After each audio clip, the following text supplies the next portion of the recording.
آخرت کا بہترین توشہ تقوی اور پرہیزگاری ہے۔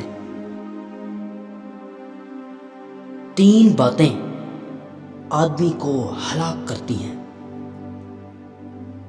حسد، حرص اور تکبر۔ عابد وہی ہے جو اللہ تعالی کی تقسیم پر راضی ہو۔ حرص سے آدمی مصیبتوں میں پھنس جاتا ہے۔ مسلمان وہ ہے جو پڑوسی پر احسان کرے۔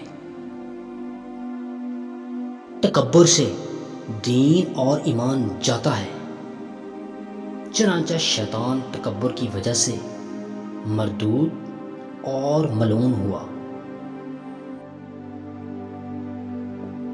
حسد ایک آگ ہے جو انسان کو جلاتی ہے اور دوسروں کو عداوت پر ابھارتی ہے۔ ایماندار وہی ہے جو آخرت کے لیے توشہ جمع کرے۔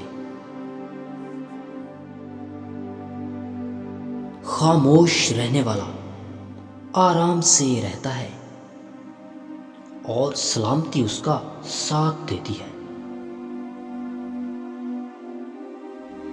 جس کے پاس عقل نہیں اس کے پاس ادب نہیں، جس کے پاس ہمت نہیں اس کے پاس کامیابی نہیں، اور جس کے پاس دین نہیں اس کے پاس حیا نہیں۔